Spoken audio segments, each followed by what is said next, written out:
ప్రభు అయిన యేసుక్రీస్తు వారి దివ్యమైన నామంలో మీ అందరికీ శుభాలు తెలుపుతున్నాను. ఈ ఉదయకాలం దేవుని సందేశం కోసం యోహాను సువార్త 11వ అధ్యాయం 25వ వచనాన్ని మనం అందరం కలిసి చదువుకుందాం. యోహాను సువార్త 11వ అధ్యాయం 25వ వచనం. అందుకు యేసు, పునరుద్ధానమును జీవమును నేనే. నాయందు విశ్వాసముంచువాడు చనిపోయినను బ్రతుకును, బ్రతికి నాయందు విశ్వాసముంచు ప్రతివాడు ఎన్నటికీ చనిపోడు. ఈ మాట నమ్ముచున్నావా అని ఆమెను అడిగాను. చాలా భయాందోళనలు మన మనసులో నిండుకుని ఉన్నాయి. ఎక్కడ చూసినా మరణ వార్తలు. మన ప్రియులు ఒకరి తర్వాత ఒకళ్ళు ఈ లోకం విడిచి వెళ్ళిపోతున్నారు. బయటికి వెళ్ళాలంటే భయం, ఎవరితోనైనా మాట్లాడాలంటే భయం, కొంచెం ఒళ్ళు వేడిగా ఉందంటే టెన్షన్ వచ్చేస్తుంది. ఈ భయంకరమైన వైరస్ నుండి ఎక్కడికైనా దూరంగా పారిపోదామంటే దాక్కోవడానికి కూడా స్థలం దొరకని పరిస్థితి ఉంది. ఎక్కడికి వెళ్ళినా ఈ వైరస్ ఉంటానే ఉంది. దేశంలో వార్తలు వింటుంటే, టీవీలో వార్తలు చూస్తుంటే హృదయ విదారకమైనటువంటి విషయాలు వినాల్సి వస్తుంది, చూడాల్సి వస్తుంది. శ్మశాన వాటికల దగ్గర శవాలను దహనం చేయడానికి కుప్పలు కుప్పలుగా ఉన్నాయి శవాలు. తమ ప్రియుల్ని దహనం చేయడానికి 6-7 గంటలు వేచి ఉండాల్సి వస్తుంది అని టీవీలో కాన్పూర్లో ఇంటర్వ్యూ చేస్తున్న ఆయన చెప్తా ఉన్నాడు. వారణాసిలో శవాలను దహనం చేయడానికి కట్టెలు దొరక్క శవాలని ఆ గంగా నదిలోకి వదిలేస్తున్నారంట. అవన్నీ కూడా ఉబ్బిపోయి భయంకరంగా ఉంటే వాటిని బయటికి లాగుతున్నారు. స్వంత వాళ్ళు కూడా చివరి చూపుకి నోచుకోలేనటువంటి ఒక ఘోరమైన పరిస్థితి నెలకొని ఉంది. జీవితంలో మనం ఎప్పుడూ ఇలాంటి పరిస్థితిని ఎదుర్కోలేదు. డాక్టర్లు, నర్సులు విపరీతమైన పని భారంతో కృంగిపోతున్నారు. మా వల్ల కాదు బాబోయ్ అని అరుస్తున్నారు. ప్రాణాలకి తెగించి పని చేస్తూనే ఉన్నారు. ఇక గవర్నమెంట్ వాళ్ళైతే అసలు చేతులు ఎత్తేసారు. మా వల్ల కావట్లేదు, మేము ఏమీ చేయలేము అంటున్నారు. ఆక్సిజన్ సిలిండర్లు దొరకట్లేదు, బెడ్స్ దొరకట్లేదు. WHO అనేటువంటి ప్రపంచ ఆరోగ్య సంస్థ ఒక పిడుగు లాంటి మాట చెప్పింది. ఏంటంటే ఆగస్టు నెల నాటికి భారతదేశంలో 50 లక్షల మంది చనిపోతారు. 50 లక్షల మందికి కరోనా వస్తుందని చెప్పట్లేదు, 50 లక్షల మంది చనిపోతారు. అంటే ఎన్ని కోట్ల మందికి కరోనా వస్తుందో ఆలోచించుకోండి. ఇలాంటి పరిస్థితిలో ఒక విశ్వాసిగా మన యొక్క స్పందన ఎలా ఉండాలి? మనం ఈ పరిస్థితిని ఎలా అర్థం చేసుకోవాలి? ఈ పరిస్థితిలో దేవుని వాక్యం ఎలాంటి ఆదరణ ఇస్తుంది? విశ్వాసులు, సేవకులు కూడా మన కళ్ళ ముందే చనిపోతుంటే ఎలా అర్థం చేసుకోవాలి? మనం చదివినటువంటి భాగం యోహాను సువార్త 11వ అధ్యాయంలో ఉంది. ఇక్కడ ఒక కుటుంబం ఉంది. మన ప్రభువుని అతిగా ప్రేమించారు. ప్రభువు కూడా వాళ్ళని చాలా ప్రేమించాడు. మరియా, మార్తా, లాజరు కుటుంబం. ఆ దినాల్లో లాజర్కి ఒక మరణకరమైన రోగం వచ్చింది. ప్రభువు వాళ్ళ ఇంటికి వెళ్తూ వస్తూ ఉండేవాడు కాబట్టి వారికి, ప్రభువుకి చాలా చక్కటి ప్రేమపూర్వక బంధం ఉంది. అయితే ప్రభు ఆ సమయంలో అక్కడ లేడు. ఆయన వేరొక ప్రాంతంలో ఉన్నాడు. బెత్పగే అనే ప్రాంతానికి వెళ్ళి అక్కడ ఉన్నారు. ప్రభుకి ఒక వ్యక్తితో సమాచారం పంపించారు. అయ్యా, నువ్వు ప్రేమించినటువంటి ఈ అబ్బాయి లాజరు, మా తమ్ముడు, చాలా ప్రమాదకరమైన పరిస్థితిలో ఉన్నాడు. మీరు వచ్చి ప్రార్థన చేస్తే ఆ బిడ్డ బతుకుతాడు. మీకు అద్భుతమైనటువంటి ఆ శక్తి ఉంది కదా, త్వరగా వచ్చి ఆ బిడ్డను బ్రతికించండి అని ఎవరితోనో కౌరు పెట్టారు. ప్రభు ఆలస్యం చేయకుండా ఆగమేఘాల మీద వచ్చేస్తాడని అనుకున్నారు వాళ్ళు. వచ్చి లాజర్ని స్వస్థపరచడమే కాకుండా వాళ్ళకి ఉన్నటువంటి ఆందోళన తీసేస్తాడని, ఆ తమ్ముని యొక్క ఆరోగ్యం క్షీణిస్తున్నప్పుడు ఉండేటువంటి ఆ ఉత్కంఠ, ఆ టెన్షను అవన్నీ తీసేస్తాడని అనుకున్నారు వాళ్ళు. అంతేకాకుండా ఒకవేళ తమ్ముడు చచ్చిపోతే భయంకరమైనటువంటి ఆ మరణ సన్నివేశాలు, ఆ ఏడుపులు, దుఃఖాలు అవన్నీ పోతాయి. నిరాశ, నిస్పృహలు అన్నీ పోతాయి. మన హృదయాలు సంతోషంతో నింపేస్తాడు అనుకున్నారు వాళ్ళు. మన ప్రభు తప్పకుండా వస్తాడు, మనం చెప్పాం కాబట్టి ఎటువంటి పరిస్థితుల్లో కూడా మన విన్నపాన్ని తోసిపుచ్చడు అని వాళ్ళు ఎంతో అనుకున్నారు. కానీ అలా జరగలేదు. భవిష్యత్తుని వర్తమానంగా చూడగలిగినటువంటి ప్రభు ఈ వార్త విన్నప్పుడు ఇంకో 2 రోజులు ఆలస్యం చేశాడు. యాక్చువల్గా ఈ వార్త తెస్తున్నప్పుడే లాజరు చచ్చిపోయాడు. బేతనీలో లాజరు చచ్చిపోయాడు. వాళ్ళ ఆ అక్కలిద్దరూ కూడా ప్రభువు వస్తాడని చివరి నిమిషం దాకా ఎదురు చూశారు. రొమ్ము బాదుకుని ఏడ్చారు. తమ్ముడి మరణం ఆ అక్కల హృదయాలని బ్రద్దలైపోయేటట్లుగా చేసింది. ఎందుకంటే తల్లిదండ్రులు లేనటువంటి ఆ ఇంట్లో తమ్ముడే మగదిక్కు. బయట పనులన్నీ చక్కబెట్టేవాడు. అక్కలిద్దరికీ తోడుగా ఉండేవాడు. ఇలాంటి తమ్ముడు ఒక శవంగా మారిపోతే ఆ శవాన్ని చూస్తూ గుండెలు పగిలేలాగా ఏడ్చారు. శవాన్ని సమాధికి తీసుకుని వెళ్ళి సమాధిలో పెడుతుంటే దుఃఖం ఆగలేదు. ఎందుకు రాలేదు ప్రభు? ఎందుకు రాలేదు? ఏమైంది ఆయనకి? 2 రోజుల క్రితమే కబురు పెట్టాం కదా. ఎన్నెన్నో ఆలోచనలు. మనకిప్పుడు అలాంటి ఆలోచనలే వస్తాయి. మన ప్రియులు చనిపోతున్నప్పుడు మనం ఆయనకి ఎన్నో మొరలు పెట్టాం. సంఘమంతా ప్రార్థన చేశాం. ఆయన ఆ ప్రార్థనలకి జవాబు ఇవ్వనట్లే ఉన్నాడు. కొంతమంది మరణం తప్పించుకుని బయటకు వచ్చారు, అయితే కొంతమంది చనిపోయారు. మనకెంతో దుఃఖం మిగిలింది. కొంతమంది యవ్వనస్తులే చచ్చిపోయారు. ప్రార్థనా మీటింగుల్లో మనం ఎన్నో మాటలు విన్నాం. ఆయన ప్రార్థనలకి జవాబు ఇస్తాడు, మరి ఆశ్చర్యకార్యాలు చేస్తాడు, అద్భుతాల కార్యాలు చేస్తాడు అని ఎన్నెన్నో విషయాలు విన్నాం. మరి ప్రభు మరణం ఎందుకు అనుమతించాడు? అనేక మంది హృదయాల్లో ఈ ప్రశ్నలు మిగిలిపోతాయి. మన ప్రియులు ఎందుకు చనిపోయారు? ఎందుకు ప్రభు పిలుచుకున్నాడు వాళ్ళని? మనందరికీ తెలుసున వాళ్ళు ప్రభు దగ్గరికి వెళ్ళారని. అయితే ఈ సమయంలో వాళ్ళు ఉంటే ఇంకా మంచిది కదా కుటుంబానికి. వాళ్ళు ఎందుకు వెళ్ళిపోవాలి? ప్రభు ఇంత భయంకరమైన కార్యం ఎందుకు చేయాలి అని కొన్నిసార్లు ప్రభు మీద కూడా కోపం వచ్చేస్తుంది. మనందరి హృదయాల్లో ఇలాంటి ప్రశ్నలు ఉన్నాయి. మరియా, మార్త వాళ్ళ ప్రార్థనకి వాళ్ళ ప్రార్థనని దేవుడు వినకపోవడానికి మనకు కారణం తెలుసు. ఎందుకంటే ఆ తర్వాత ఆయన వచ్చి ఏం చేశాడో మనం ఆ తర్వాత వచనాల్లో చదివితే మనకు అర్థమవుతుంది. ఆయన 4 రోజుల తర్వాత వచ్చాడు. అంటే సమాధిలో పెట్టేప్పటికి 4 రోజులు అయిపోయింది. దేహం కుళ్ళిపోవడం కూడా ప్రారంభించి ఉంటుంది. అందుకనే వాళ్ళ అక్క, అయ్యా ఆ సమాధి తెరవు అన్నప్పుడు, అయ్యా వాసన వస్తుంది, దయచేసి ఆ సమాధి తెరవద్దులే అని చెప్పింది. అయితే ప్రభు ఆ రాయి తీయించాడు. లాజరు బయటికి రా అని ఒక మాట బలంగానే లాజరు సజీవుడిగా బయటకు వచ్చేసాడు. లాజరు విషయంలో జరిగింది, కానీ మన ప్రియుల విషయంలో అలా జరగలేదు. మన ప్రియుల యొక్క ఆ కుటుంబాల్లో కన్నీళ్ళు ఆగలేదు. వాళ్ళ గుండెల్లో ఉన్న బాధ తొలగిపోలేదు. వాళ్ళ శవాలు సమాధుల్లో ఇంకా అలాగే ఉన్నాయి. ఈ విషయాన్ని విశ్వాసులుగా మనం ఎలా అర్థం చేసుకోవాలి? దేవుని వాక్యం మనకి ఏం బోధిస్తుంది?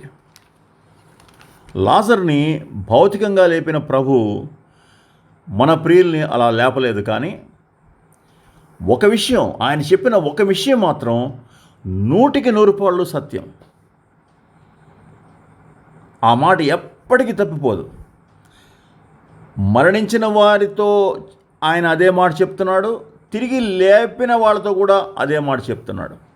ఏంటంటే ఆ మాట, పునరుద్ధానమును జీవమును నేనే, నాయందు విశ్వాసం ఉంచువాడు చనిపోయినా బ్రతుకుతాడు, బ్రతికి నాయందు విశ్వాసం ఉంచువాడు ఎన్నటికీ చనిపోడు. ఈ మాట నమ్ముచున్నావా? ఈ మాట నమ్ముచున్నారా అని మనల్ని కూడా ప్రభు అడుగుతున్నాడు. ఈ మాటలోని సత్యం మీకు అర్థమైందా అని మనల్ని కూడా ప్రభు అడుగుతున్నాడు. నేను ఈ మాట చెప్పాను, ఈ మాటలో ఉన్న సత్యం మీకు అర్థమైందా? దేవుడు మానవుణ్ణి సృజించినప్పుడు మానవుడు 2 రకాల జీవితాలు, 2 రకాల జీవాలు కలిగి ఉండినట్లుగా సృష్టించాడు. ఒకటి భౌతికమైన జీవం, రెండవది ఆత్మ సంబంధమైన జీవం. ఆదాము ఈ 2 జీవాలతో కొంతకాలం జీవించాడు. కానీ పాపంలో పడిపోయినప్పుడు ఈ 2 జీవాలలో అతి ప్రాముఖ్యమైనటువంటి ఆత్మ సంబంధమైన జీవం ఆగిపోయింది. దేవునితో సంబంధం తెగిపోయింది. దీన్నే దేవుడు ఏమన్నాడంటే మరణం. ఆదాము ఆ రోజే, ఆ క్షణంలోనే చచ్చిపోయాడు. ఆదాము హవ్వలిద్దరు కూడా భౌతికంగా తిరుగుతున్నారు. ఆ ఆకులతో కచ్చడాలు వేసుకుని దాక్కుంటూ అటు అటు ఆ గుట్ట వెంట లేకపోతే ఆ తుప్పల దగ్గర దాక్కుంటున్నారు. కానీ దేవుడు వాళ్ళని మృతుల కిందనే చూస్తున్నాడు. వాళ్ళలో నిజమైన జీవం లేదు. ఆత్మ సంబంధమైన జీవాన్ని కోల్పోయిన ఒక మనిషిని దేవుడు మృతుడి కిందే చూస్తాడు. భౌతిక జీవితం లేకపోతే భౌతిక జీవం, లైఫ్ అనేది ఎలా ఏర్పడుతుంది? తల్లిలోని అండకణం, తండ్రిలోని శుక్రకణం 2 కలిస్తే జీవం ఏర్పడుతుంది. అయితే ఆత్మ సంబంధమైన జీవం ఎలాగ ఏర్పడుతుంది? మానవుని ఆత్మ దేవుని యొక్క ఆత్మ కలుసుకున్నప్పుడు మానవునిలో ఆత్మ సంబంధమైన జీవం ఏర్పడుతుంది. అద్భుతం కదా! దేవుడు మానవులందరూ కూడా తనతో అలాంటి సంబంధాన్ని కలిగి ఉండాలని ఆయన కోరుకుంటాడు. ఆ సంబంధంలో వచ్చేటువంటి ఆనందం, ఆ సంబంధంలో వచ్చేటువంటి శాంతి సమాధానాలు, ఆ సంబంధంలో వచ్చేటువంటి అద్భుతమైనటువంటి ఆ మహిమ వారందరూ అనుభవించాలని ఆయన ఎంతో ఆశిస్తాడు. దానికోసమే వేల సంవత్సరాల క్రితమే తను ప్రతిపాదించినటువంటి ప్రణాళిక, రచించినటువంటి ఆ ప్రణాళికను అమలు చేసి తన కుమారుణ్ణి పంపించి శిలువ మరణానికి అప్పగించి 3 రోజుల తర్వాత పునరుద్ధానుడుగా ఆయన్ని బయటికి తీసుకొచ్చి దేవునితో సంబంధం కలిగి ఉండడానికి మార్గాన్ని ఏర్పరిచాడు. ఒక వ్యక్తి యేసుక్రీస్తు ప్రభువారిని రక్షకునిగా అంగీకరించినప్పుడు ఏం జరుగుతుందో ఎఫెసీ పత్రిక 2వ అధ్యాయం 1వ వచనం నుంచి 3 వచనాలు కానీ చదివితే అసలు ప్రభువుని రక్షకునిగా అంగీకరించక ముందు ఆ వ్యక్తి పరిస్థితి ఎలా ఉంటుంది అనేది మనకు అర్థమవుద్ది. ఒక్కసారి నేను చదువుతున్నాను. మీ అపరాధముల చేతను పాపముల చేతను మీరు చచ్చిన వారై ఉండగా ఆయన మిమ్మును క్రీస్తుతో కూడా బ్రతికించెను. మీరు వాటిని చేయుచు వాయుమండల సంబంధమైన అధిపతిని అనగా అవిధేయులైనటువంటి వారిని ఇప్పుడు ప్రేరేపించు శక్తికి అధిపతిని అనుసరించి ఈ ప్రపంచ ధర్మము చొప్పున మునుపు నడుచుకుంటిరి. వారితో కలిసి మనమందరము శరీరము యొక్కయు మనసు యొక్కయు కోరికలను నెరవేర్చుకొనుచు మన శరీరాశలను అనుసరించి మునుపు ప్రవర్తించుచు కడమ వారి వలె స్వభావ సిద్ధముగా దైవోగ్రతకు పాత్రులమై ఉంటిమి. మన యొక్క అసలు పరిస్థితి ఇది. మనం రక్షింపబడక ముందు ఉన్నటువంటి పరిస్థితి. అయితే ఆ పరిస్థితిని ఒక మాటలో చెప్పాలంటే మనం మృతులం అన్నాడంతే, చచ్చిన వాళ్ళం. భౌతిక జీవితం ఉంది, భౌతిక జీవం ఉంది, తిరుగుతున్నాం, నడుస్తున్నాం, కానీ దైవవాక్యం మనల్ని మృతులుగానే గుర్తిస్తుంది.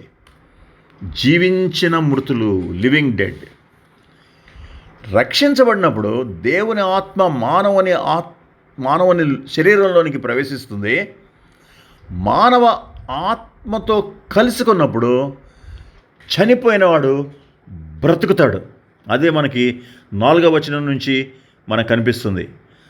అయినను దేవుడు కరుణాసంపన్నుడై ఉండి మనము మన అపరాధముల చేత చచ్చిన వారమై ఉండినప్పుడు సైతము మన ఎడల చూపిన తన మహాప్రేమ చేత క్రీస్తుతో కూడా బ్రతికించెను. బ్రతికాము మనం. ఇది ఒక అద్భుతం. దీన్ని మించిన అద్భుతం ప్రపంచంలో ఇంకోటి లేదు. అప్పటిదాకా పాప స్వభావం పుట్టించే శరీర దురాశల్ని నెరవేర్చుకుంటూ సాతాను అధికారం కింద ఉన్నామని మనం 2వ అధ్యాయం మొదట్లో మనం చూసాం. వాయుమండల సంబంధమైన అధిపతిని, అనగా అవిధేయులైనటువంటి వారిని ఇప్పుడు ప్రేరేపించు శక్తికి అధిపతిని అనుసరించాం. ఎంత భయంకరమైనటువంటి జీవితం అది.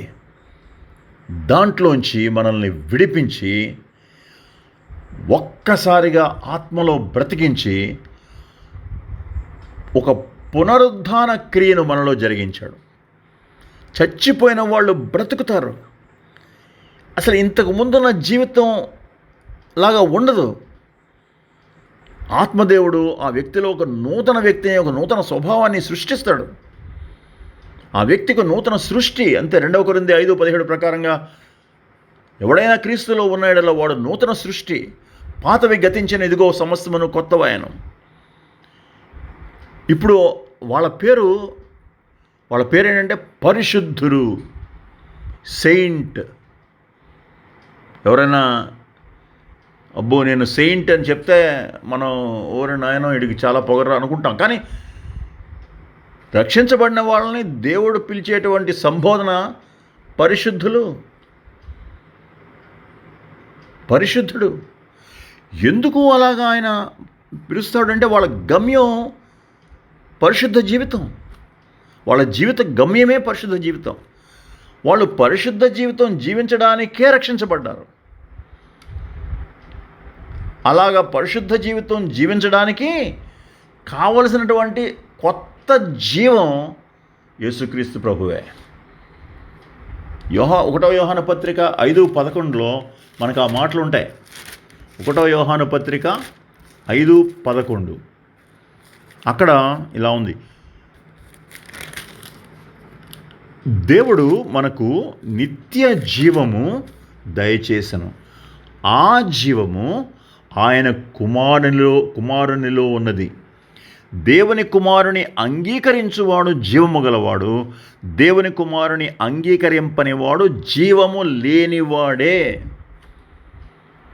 దేవుని కుమారుని అంగీకరించేవాడిలో ప్రభు వచ్చినప్పుడు జీవం వస్తుంది. ఆ జీవం మామూలు జీవం కాదది. పరిశుద్ధంగా జీవింపజేసే జీవం. దేవుడు ముందుగా నిర్ణయించిన సత్క్రియలు చేయడానికి కావలసిన జీవం. అద్భుతం కదా. ప్రియ సహోదరుడా, నీలో దేవుడు ఆ పునరుద్ధాన క్రియను తన జీవం ద్వారా జరిగించాడా లేదా?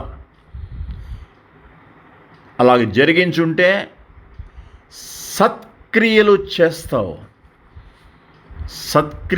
నీ సత్క్రియలే దానికి రుజువు.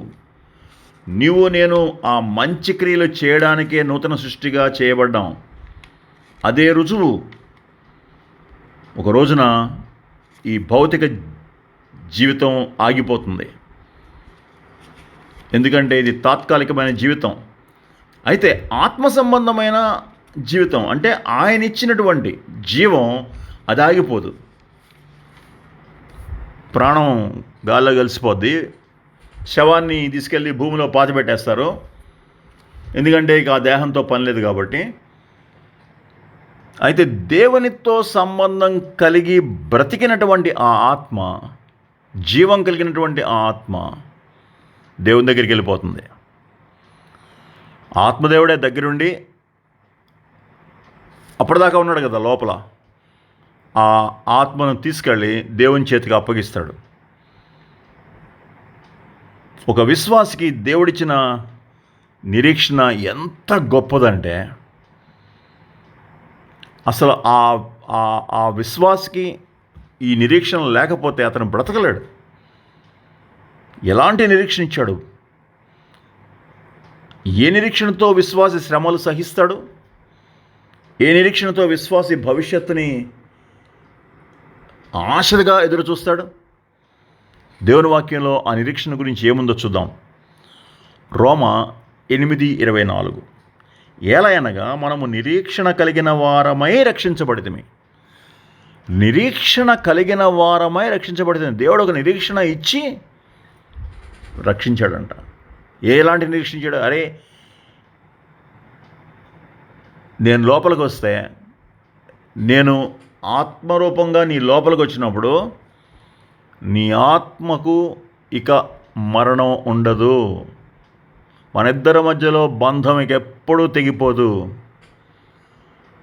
నువ్వు ఆత్మలో నా దగ్గర ఉంటావు. ఆ తర్వాత శరీరంతో, నేను ఒక శరీరం కూడా ఇస్తాను నీకు, నాతోనే ఉంటావు అనే నిరీక్షణ ఇస్తాడు. ఆ నిరీక్షణతోనే మనం రక్షించబడ్డాం. రోమా 12:12 చూడండి. నిరీక్షణ గలవారమై సంతోషించుచు శ్రమలయందు ఓర్పు గలవారమై ప్రార్థనయందు పట్టుదల కలిగి ఉండుడి. నిరీక్షణ మనకి సంతోషం ఇచ్చింది. మన బాధల్లో, కష్టాల్లో, ఇబ్బందుల్లో మనలోంచి ఒక ఆనందం పొర్లి పారుతూ ఉంది. కారణం ఏంటంటే, నా ప్రభు నాతో కూడా ఉన్నాడు.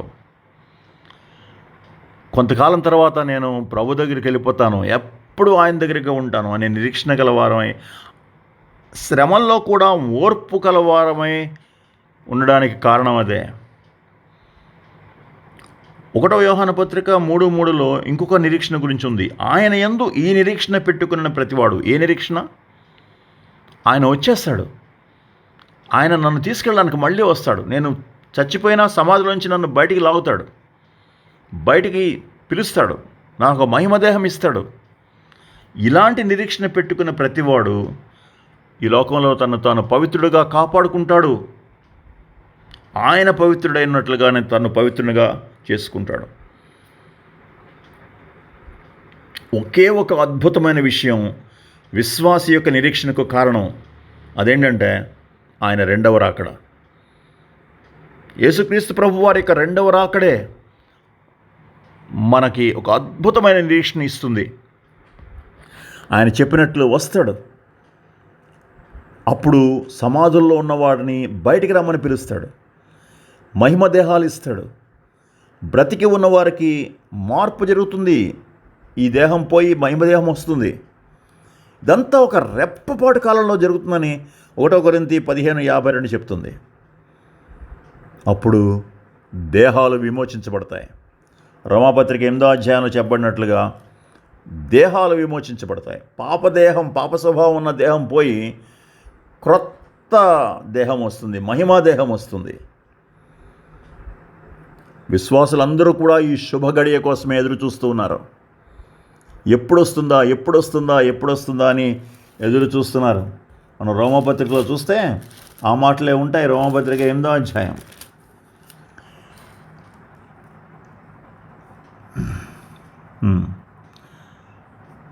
సృష్టి యావత్తు ఇదివరకు ఏకగ్రీవ 22వ వచనం.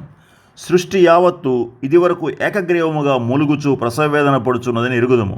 అంతేకాదు, ఆత్మ యొక్క ప్రథమ ఫలముల నొందిన మనము కూడా దత్తపుత్రత్వము కొరకు, అనగా మన దేహము యొక్క విమోచన కొరకు కనిపెట్టుచు మనలో మనము ములుగుచున్నాము. ఏలయనగా మనము నిరీక్షణ కలిగిన వారమై రక్షించబడితిమి. దేహం యొక్క విమోచన ఉంది అని దేవుడు మనకి ఒక నిరీక్షణ ఇచ్చాడు. ఈ దేహంలోంచి ఇంకొక అద్భుతమైన దేహంలోనికి వెళ్తాం. ఇది తాత్కాలికమైంది అనేటువంటి ఒక అద్భుతమైన నిరీక్షణ దేవుడు మనకి ఇచ్చాడు. అయితే ఆ గడియ ఎప్పుడు వస్తుంది? మన నిరీక్షణకి అంతం ఎప్పుడు సంభవిస్తుంది? నిరీక్షణకి అంతం ఎప్పుడు వస్తుంది? దేనికోసమైతే మనం నిరీక్షిస్తున్నామో అది కనబడినప్పుడు ఇక నిరీక్షణతో పని లేదు. ఆ అద్భుత దినం చాలా త్వరలోనే సంభవించబోతుంది. ఒక్కసారి ప్రపంచం గురించి చూడండి. ప్రపంచంలో జరుగుతున్నటువంటి మార్పులు గమనించండి. మధ్యాసియాలో జరుగుతున్న పరిణామాలు గమనించండి. నిన్న మొన్న వార్తల్లో అలస్కా మాస్క్ చుట్టూ ఎక్కడైతే ఇస్రాయేల్ యొక్క దేవాలయం నిర్మించబడాలో మూడవసారి అక్కడ గొడవ జరుగుతుంది. ఆ మాస్క్ లోపలకు కూడా ఇజ్రాయెల్ సైనికులు వెళ్ళారు. అక్కడ పాలస్తీనా వాళ్ళకు ఇస్రాయేలీలకు గొడవ జరుగుతూ ఉంది. బయట నుంచి పాలస్తీనా వాళ్ళు బాంబులు వేస్తున్నారు, రాకెట్స్ వేస్తున్నారు. ఏమి జరుగుతుందో తెలీదు. అయితే కాలం సమీపించే కొలది, దేవుని యొక్క ప్రణాళిక కాలం, ప్రవచనం పూర్తయ్యే కాలం వచ్చే కొలది ఇస్రాయేల్ దేశం గురించినటువంటి వార్త ప్రపంచంలో అతి ప్రాముఖ్యంగా అయిపోతుంది. యెహెజ్కేలు గ్రంథంలో 38వ అధ్యాయంలో ఒక సత్యం రాయబడి ఉంది. ఒక యుద్ధం రాబోతున్నట్లుగా చెప్పబడింది. అక్కడ చెప్పినట్లే రష్యా, ఇరాన్, టర్కీ, ఉత్తరాఫ్రికా దేశాలు ఇస్రాయేల్ దేశం మీదకి దండెత్తడానికి సిద్ధమవుతున్నాయి. ఇది క్రీస్తు విరోధి వచ్చినప్పుడు జరిగేటువంటి కార్యం. అయితే దానికి ప్రిపరేషన్ మాత్రం అంత సిద్ధమవుతుంది. ప్రభువు మత్తయి సువార్త 24వ అధ్యాయంలో ఆయన రాకడకు సూచనల గురించి చెప్తూ ఒక వరుస క్రమాన్ని చెప్పారు. ఆ వరుస క్రమంలో ఎలా ఉందంటే, ముందు అబద్ధ క్రీస్తు గురించి చెప్పారు. అబద్ధ క్రీస్తులు వస్తారు. ఆ తర్వాత యుద్ధాల గురించి చెప్పారు. ఆ తర్వాత కరువుల గురించి చెప్పారు. ఆ తర్వాత పెస్టిలెన్స్, తెగులు. తెలుగు బైబిల్లో ఆ మాట లేదు, కానీ ఇంగ్లీష్ బైబిల్లో ఉంది. పెస్టిలెన్స్ అంటే తెగులు గురించి చెప్పారు. ప్రకటన గ్రంథం 6వ అధ్యాయంలో ఒక 7 ముద్రలతో ఉన్నటువంటి ఒక గ్రంథం విప్పబడుతుంది అని ఉంటుంది. ఆ ముద్రలు విప్పుతున్నప్పుడు దేవుని యొక్క తీర్పులు, దేవుని యొక్క ఉగ్రత కుమ్మరించబడుతుంది. ఆ ఆర్డర్ కూడా ఈ యొక్క క్రమానికి అనుకూలంగానే ఉంటుంది. మొట్టమొదట ముద్ర విప్పినప్పుడు ఒక తెల్లని గుర్రం ఎక్కిన ఒక ఆయన వస్తాడు. ఆయన క్రీస్తు విరోధి. రెండవ ముద్ర విప్పినప్పుడు ఎర్రని గుర్రం ఎక్కిన ఆయన వస్తాడు. అది ఒక యుద్ధాన్ని చూపుతుంది. రక్తం, యుద్ధం. మూడవ ముద్ర విప్పినప్పుడు ఒక నల్లని గుర్రం ఎక్కి వస్తాడు ఒక ఆయన. ఆయన చేతిలో ఒక తూకం ఉంటుంది. అది కరువుకి, ఒక భయంకరమైన కరువు కాటకాలకి సూచనగా ఉంటుంది. 4వ ముద్ర విప్పినప్పుడు ఒక భయంకరమైన తెగుళ్ళు వస్తాయి. ఇవన్నీ మనం చూస్తున్నప్పుడు మనం ఇప్పుడు ఎదుర్కొంటున్నటువంటి ఈ తెగుళ్లను మించినటువంటి భయంకరమైన తెగుళ్ళు రాబోతున్నాయి. ప్రభు మత్తయి సువార్త 24వ అధ్యాయంలో ఆయన రాకడ గుర్తుల గురించి చెప్తూ 32వ వచనం వచ్చేటప్పటికి 32 నుంచి 35 వచనాల్లో ఒక అంజూరపు చెట్టు గురించి ఉపమానం గురించి చెప్పారు. అంజూరపు చెట్టు ఉపమానం చెప్పారు. ఆ అంజూరపు చెట్టు ఇశ్రాయేలీలకు గుర్తు. ఇశ్రాయేల్ దేశం 1948 మే 14వ తారీఖున ఆవిర్భవించింది. ఆ అంజూరపు చెట్టు పెరిగి పెద్దదై వృక్షమై పువ్వులు కాయలు కాసింది. బ్రహ్మాండమైనటువంటి దేశంగా మారింది. చిన్న దేశం, అయితే ప్రపంచంలో అతి బలమైనటువంటి దేశంగా మారింది. ఈనాడు చుట్టూ ఉన్నటువంటి అరబ్ దేశాలు, పాలస్తీనా వాళ్ళు, అంటే అక్కడ ఆ దేశంలో ఉన్నవాళ్ళు, ఉగ్రవాదులు వాళ్ళ మీదకి రాకెట్లు, కొన్ని వేల రాకెట్లు వేస్తున్నా కూడా అవి వాళ్ళ దేశం మీద పడకముందే వాటిని గాల్లోనే కాల్చివేసేటువంటి ఒక అద్భుతమైన ఏర్పాట్లు వాళ్ళు చేసుకున్నారు. అలాంటి బలమైన దేశంగా ఎదిగింది. అక్కడ ఒక మాట వ్రాయబడి ఉంది, ఇవన్నీ జరుగుట మీరు చూచినప్పుడు ఆయన సమీపముననే ద్వారము దగ్గరనే ఉన్నాడని తెలుసుకోండి. ఇశ్రాయేలు దేశం ఏర్పడమే ఒక అద్భుతం. ఇశ్రాయేలు దేశం ఏర్పడుతుంది అని దేవుడు ఎన్నోసార్లు వ్రాయించి పెట్టాడు. ఇశ్రాయేలు దేశం ఏర్పడుతుంది అని యెషయా గ్రంథం 11వ అధ్యాయంలో ఉంది. చూడండి ఒకసారి. యెషయా గ్రంథం 11వ అధ్యాయంలో మనకి 11వ వచనంలో ఇశ్రాయేలు దేశం రెండవసారి ఏర్పడడం గురించి. ఇశ్రాయేలు దేశం ఉంది, అయితే 11వ అధ్యాయం చూద్దాం. ఆ దినమున 11వ వచనం, ఆ దినమున శేషించు తన ప్రజల శేషమును అష్షూరులో నుండి, ఐగుప్తులో నుండి, పత్రోసులో నుండి, కూష్లో నుండి, ఏలాములో నుండి, షినార్లో నుండి, హమాతులో నుండి, సముద్ర ద్వీపంలో నుండి విడిపించి రప్పించుటకు యెహోవా రెండవ మారు తన చెయ్యి చాపును. రెండవసారి వస్తారు. మొదటిసారి ఎలా వచ్చారు? బబులోను దేశానికి వెళ్ళినప్పుడు ఒకసారి దేవుడు తన చెయ్యి చాపి తీసుకొచ్చాడు. మరలా క్రీస్తు శకం 70లో టైటస్ అనేటువంటి రోమన్ జనరల్ యొక్క నాయకత్వంలో యెరూషలేము పట్టబడింది. లక్షల మంది యూదుల్ని చంపేశారు. రక్తం ప్రవహించింది వీధుల్లో. యూదులు ప్రాణాలు అరచేతిలో పెట్టుకుని రకరకాల దేశాలకు పారిపోయారు. వేల లక్షల మంది యూదులు ప్రపంచంలో ఉండే అనేక దేశాలకు పారిపోయారు. అయితే రెండవ మారు మరలా దేవుడు తన చెయ్యి చాస్తున్నాడు అన్నాడు. రెండవ మారు యెహోవా రెండవ మారు తన చెయ్యి చాచును. 1948వ సంవత్సరం మే 14వ తారీఖున ఇశ్రాయేల్ దేశం ఏర్పడింది. ఆ సమయంలో బ్రిటిష్ దేశంలో ఉండేటువంటి వాళ్ళు, ఆ నాయకులు ఒక చిన్న ప్రాంతం వాళ్ళకి ఇద్దామని అనుకున్నారు. బెల్ఫోర్ డిక్లరేషన్ అనేటువంటి ఒక డిక్లరేషన్ ఉంది. దాని ప్రకారంగా ఒక ప్రాంతం, ఏ ప్రాంతం కావాలని అడిగితే వాళ్ళు అన్నారు, అదిగో మాకు దేవుడు ఏ ప్రాంతం అయితే ఇచ్చాడో ఆ పాలస్తీనా దేశం, అదే మాకు ఇవ్వండి అన్నారు. అయితే అక్కడ తురుష్కులు, టర్కీ, ముస్లిమ్స్ దాన్ని ఆక్యుపై చేసుకున్నారు. వాళ్ళందరినీ ఖాళీ చేయించి వాళ్ళకి ఇచ్చారు, ఒక చిన్న ప్రాంతం ఇచ్చారు. అప్పుడు అమెరికా ప్రెసిడెంట్ రూజ్వెల్ట్ ఆయన ఒప్పుకోలేదు. అసలు వాళ్ళకి ఆ దేశం ఇవ్వడానికి ఒప్పుకోలేదు. అయితే ఆశ్చర్యం జరిగింది. రూజ్వెల్ట్ చచ్చిపోయాడు. రూజ్వెల్ట్ చచ్చిపోయిన తర్వాత ట్రూమన్ అనేటువంటి మరి ఒక వ్యక్తి ప్రెసిడెంట్ అయ్యాడు. ట్రూమన్ చాలా సంతోషంగా ఒప్పుకున్నాడు. సో దేవుడు అద్భుతంగా ఇశ్రాయేలు పటాన్ని, ఇశ్రాయేల్ యొక్క దేశాన్ని ప్రపంచ పటం మీదకి 1900 సంవత్సరాల తర్వాత తీసుకొచ్చాడు. మళ్ళీ ప్రపంచ దేశాల్లో చెదిరిపోయారు వాళ్ళు. చెదిరిపోయిన వాళ్ళని దేవుడే తన హస్తాన్ని చాచి మళ్ళీ తీసుకొచ్చినట్లుగా మనం ఇక్కడ చూస్తాం. ఇర్మియా 16లో కూడా ఈ మాటలు ఉన్నాయి. ఇర్మియా 16వ అధ్యాయంలో ఇశ్రాయేల్ గురించినటువంటి ప్రవచనం 14వ వచనం. ఇర్మియా 16:14, యెహోవా సెలవిచ్చు మాట ఏదనగా, నేను వారి పితరులకిచ్చిన దేశమునకు వారిని మరలా రప్పించేదను గనుక రాబో దినములలో ఐగుప్తు దేశముల నుండి ఇశ్రాయేలులను రప్పించిన యెహోవా జీవముతోడని ఇక మీదట అనక ఉత్తర దేశములో, అంటే రక్షలోంచి ఆయన వారిని తరిమిన దేశములన్నిటిలో నుండి ఇశ్రాయేలీలను రప్పించిన యెహోవా జీవముతోడని జనులు ప్రమాణము చేయుదురు.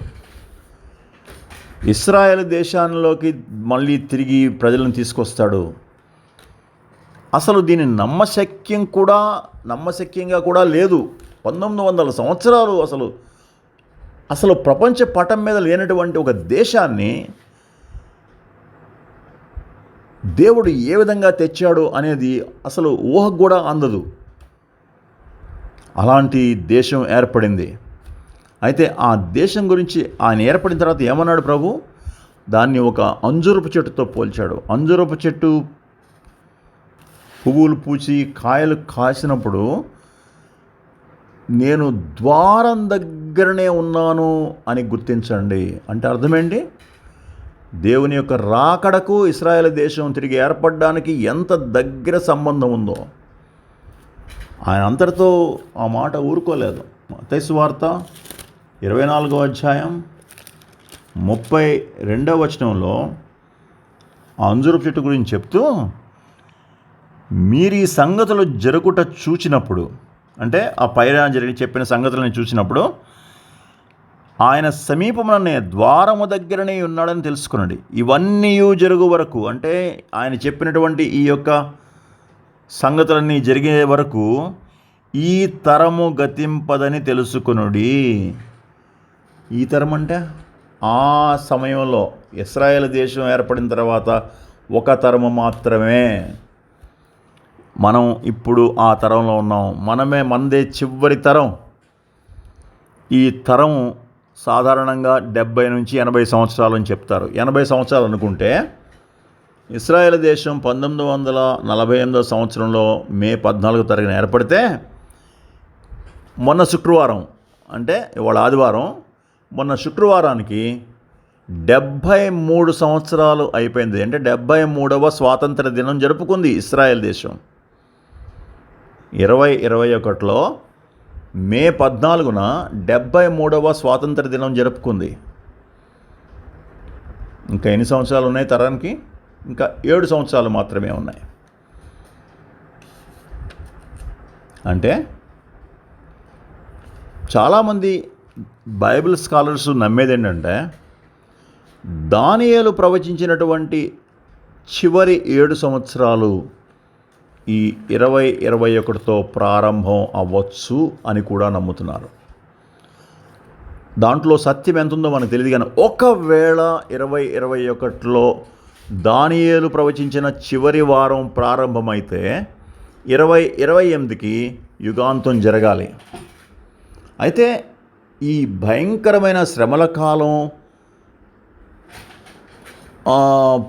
ముందుగా ఈ 7 సంవత్సరాలు శ్రమల కాలం అంటాం, మహాశ్రమల కాలం. ఈ 7 సంవత్సరాలకు ముందు ఇంకొక అద్భుతం జరగాలి. ఆ అద్భుతం ఏంటంటే సంఘం ఎత్తబడాలి. సంఘం ఎత్తబడాలి. ప్రభు తాను రక్షించుకున్నటువంటి, తన రక్తంతో కొనుక్కున్నటువంటి తన సంఘాన్ని, సార్వత్రిక సంఘాన్ని తనతో కూడా తీసుకెళ్ళిపోవడానికి ఆయన మధ్యాకాశానికి వస్తాడు అని మనం దేవుని వాక్యంలో మనం చూస్తాం. ఆ అద్భుతమైనటువంటి ఆ సమయం, సంఘం ఎత్తబడేటువంటి సమయం జరగాలి. కాబట్టి శ్రమల కాలానికి ముందే సంఘం ఎత్తబడాలి. కాబట్టి ఒకవేళ శ్రమల కాలం 2021తో ప్రారంభమైతే 2021 ముందే, అంటే శ్రమల కాలం ప్రారంభం కాకముందే సంఘం ఎత్తబడాలి. అంటే 2021లోనే సంఘం ఎత్తబడాలి. ఒకవేళ ఇది సత్యం కాకపోవచ్చు, కానీ 2021లోనే సంఘం ఎత్తబడాల్సి వస్తే, సహోదరుడా, సహోదరి, are you ready? Are you ready? ఎంత చివరన ఉన్నామో ఆలోచిస్తున్నారా? చాలామంది అనుకుంటున్నారు, చాలామంది బైబిల్ స్కాలర్స్ ఏమంటున్నారంటే 21 నుంచి 28 దాకా భయంకరమైన శ్రమలు రాబోతున్నాయి అని అంటున్నారు. దేవుని ఉగ్రత కుమ్మరించబడేటువంటి దినాలు వస్తాయి. దేవుని ఉగ్రత కుమ్మరించబడడానికి ముందే సంఘం ఎత్తబడుతుంది. లోతు దినాలతో పోల్చారు. లోతు దినాలతో పోల్చినప్పుడు అక్కడ కొనడం, అమ్మడం, పెళ్లి చేసుకోవడం, పెళ్ళికి ఇవ్వడం, కట్టడం, ఇవన్నీ చెప్పబడ్డాయి. అది ముందు, శ్రమ దినాలకు ముందు. శ్రమ దినాల్లో కట్టడం, పెళ్లి చేసుకోవడం ఎలా ఉంటుంది?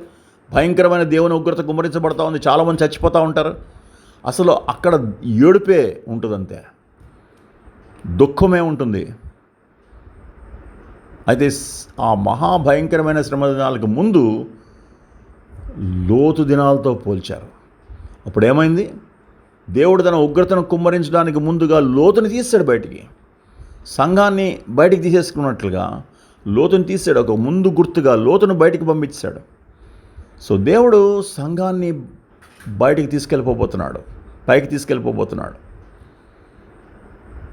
ఒకటో దశలోని పత్రిక 5వ అధ్యాయంలో కూడా మనకు ఉంటుంది. ఆ ప్రధాన దూత బోరు శబ్దం రాబోతుంది, సంఘం ఎత్తబడుతుంది.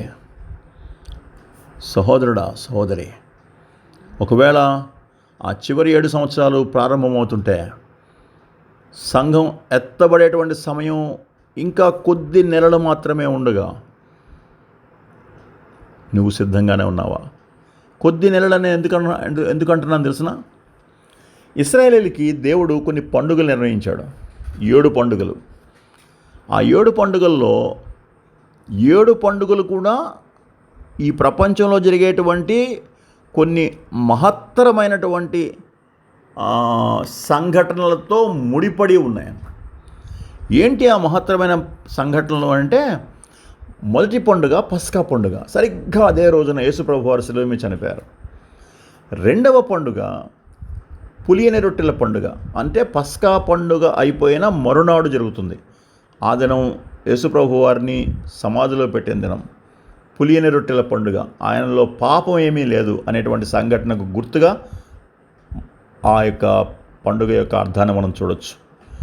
మూడవది పులియని రొట్టెల పండుగ అయిపోయినటువంటి తర్వాత వచ్చే విశ్రాంతి దినం తర్వాత రోజు, అంటే ఆదివారం. విశ్రాంతి దినం వాళ్ళకి శనివారం.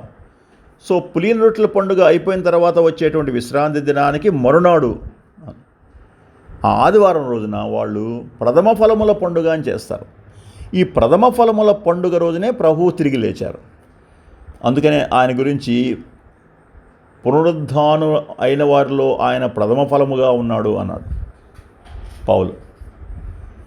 అంటే ప్రథమ ఫలముల పండుగ రోజున పునరుద్ధానుడై తిరిగి లేచాడు. ప్రథమ ఫలముల పండుగ నుంచి 7 వారాలు లెక్కబెట్టి, అంటే 49 రోజులు లెక్కబెట్టి ఆ తర్వాత రోజున పెంతెకోస్తు పండుగ అనేది వస్తుంది. సరిగ్గా ఆ పెంతెకోస్తు పండుగ రోజున పరిశుద్ధాత్మ దేవుడు మొట్టమొదటిసారిగా మనుష్యుల దేహంలోనికి ప్రవేశించి వారిలో నివాసం ఏర్పరచుకున్నాడు. ఆ రోజునే సంఘం ఆవిర్భవించింది. 5వ పండుగ బూరల పండుగ. ఈ బూరల పండుగ రోజున ప్రభువు సంఘాన్ని తీసుకువెళ్ళిపోవడానికి దిగి వస్తాడు అని అందరూ ఎక్స్పెక్ట్ చేస్తున్నారు. ప్రధాన దూత బోర ఊతాడు. ఈ బోర శబ్దం రక్షించబడిన వాళ్ళందరికీ వినిపించబడుతుంది. వాళ్ళకు మాత్రమే వినిపించబడుతుంది. వాళ్ళు మాత్రమే వింటారు, తక్కిన వాళ్ళకి వినబడదు. ఎవరైతే వింటారో వాళ్ళలో రెప్పపాటు కాలంలో మార్పు వస్తుంది. సమాధిలో ఉన్న వాళ్ళు కూడా వింటారు అని యోహాను సువార్త 5వ అధ్యాయం 28వ వచనంలో ఉంటుంది. వాళ్ళు కూడా వాళ్ళు మొట్టమొదటి మార్పు చెందుతారు. అప్పటిదాకా దేవునితో ఉండేటువంటి ఆత్మలు దేహాలు, మహిమ దేహాలు ధరించుకుని ప్రభుతో కూడా వస్తారు. వాళ్ళని మనం ఎదుర్కొంటాం. ముందు వాళ్ళు వెళ్ళిపోతారు, తర్వాత మనం కూడా వెళ్ళిపోతాం. భూమి మీద ఉన్నటువంటి వాళ్ళు అద్భుతమైనటువంటి రెప్పపాటు కాలంలో మార్పు పొంది మహిమ దేహాలు ధరించుకొని ప్రభువుని ఎదుర్కొంటారు. ఈ అద్భుతం జరగబోతుంది. ఈ సెప్టెంబర్లో ఈ బూరల పండుగ వస్తుంది. ఒకవేళ సెప్టెంబర్లో ఇంకా 4 నెలలు మాత్రమే ఉంది. బూరల పండుగ రోజున ప్రభు వస్తే are you ready? Are you ready? లాజర్ను 4 రోజుల తర్వాత ప్రభు సమాధిలో నుంచి లేపాడు. మన ప్రియుల్ని 4 రోజుల తర్వాత లేపలేదు, కానీ మేబీ 4 నెలల తర్వాత లేపుతాడేమో. ఒకవేళ ఈ సంవత్సరం ఆయన రాకడ ఉంటే కేవలం కొద్ది నెలలు మాత్రమే ఉంది ఇంకా. అంతే, మనం ప్రియుల్ని మళ్ళీ తిరిగి కలుసుకుంటాం. ఎన్నడూ ఎడబాటులేని నిత్యత్వంలోనికి ప్రభుతో కూడా వెళ్ళిపోతాం. నీకు నిరీక్షణ ఉందా? లేకపోతే ఈరోజే పశ్చాత్తాపంతో ఏడుస్తూ ప్రభు దగ్గర మీ పాపాలు ఒప్పుకొని ప్రభుని రక్షకుడిగా స్వీకరించు. ఆ చివరి క్షణాల్లో దొంగ యేసు ప్రభు వారిని అంగీకరించి పరదేశకి వెళ్ళిపోయినట్లుగా ఈ చివరి క్షణాల్లో రక్షించబడి దేవుని యొక్క ఉగ్రత నుంచి తప్పించుకుందాం. భయంకరమైనటువంటి ఇంకా 7 సంవత్సరాలు రాబోతున్నాయి. ఆ తర్వాత రక్షణ పొందిన వాళ్ళకి నరకం. ఓ ప్రియమైన సహోదరుడా, సహోదరి, చివరి క్షణాలు ఇవి చివరి క్షణాలు. శిలువ మీద ఉన్నటువంటి ఆ దొంగ రక్షించబడినట్లుగా రక్షించబడదాం. ఇంకా ఎవరైనా మారుమనసు పొందకపోతే, రక్షణ పొందకపోతే పశ్చాత్తాపడండి పాపాల విషయంలో. ప్రభు క్షమించడానికి సిద్ధంగా ఉన్నాడు. అయితే ప్రియుల్ని పోగొట్టుకున్న వాళ్ళు ఎవరైతే ఈ మాటలు వింటున్నారో ధైర్యం తెచ్చుకోండి, ఆదరణ పొందండి. ప్రభు సమాధిలోంచి వాళ్ళని బయటికి పిలిచేటువంటి దినం వస్తుంది. నువ్వు కూడా రక్షించబడి ఉంటే, వాళ్ళు కూడా రక్షించబడి ఉంటే, మనం వాళ్ళని చూసేటువంటి దినం చాలా సమీపంగా ఉంది. సహోదరుడా, సహోదరి, మన శరీరాల యొక్క విమోచన దినం సమీపమైంది. కొద్ది దినాలు, కొద్ది నెలలు, కొద్ది సంవత్సరాలు మాత్రమే. ఇదే చివరి తరం. ప్రభు రాబోతున్నాడు. Are you ready? సిద్ధమైన మనసుతోటి ప్రభువా నేను సిద్ధంగా ఉన్నానని చెప్తూ మనం బలలో పాలు పుచ్చుకుందాం. బల అనగానే అక్కడ ఉన్నటువంటి రొట్టె ద్రాక్షరసం పునరుద్ధానుడైనటువంటి ప్రభువుని సూచిస్తుంది. ఆయన అన్నాడు, నేనే పునరుద్ధానం, జీవం. నీలో ఆ పునరుద్ధానుడైనటువంటి జీవమైనటువంటి ప్రభు యొక్క జీవం ఉందా? ఉంటే సత్క్రియలు కనిపిస్తాయి నీ జీవితంలో. సత్క్రియల కోసమే నువ్వు రక్షించబడ్డావు, నేను రక్షించబడ్డాను. పరిశుద్ధమైన జీవితం కోసమే మనం రక్షించబడ్డాం. ఆ పరిశుద్ధమైన జీవితం జీవించడానికే మనకు నూతన స్వభావం దేవుడిచ్చాడు. పరిశుద్ధాత్మ దేవుని యొక్క నివాసం ఇచ్చాడు. ఓ ప్రియ సహోదరుడా, సహోదరి, వచ్చేస్తున్నాడు ప్రభు. నువ్వు సిద్ధంగా ఉంటే సిద్ధమైన మనసుతో బలలో పాలు పొందు. ప్రభు ఈ మాటలు దీవించునుగాక. ఆమెన్.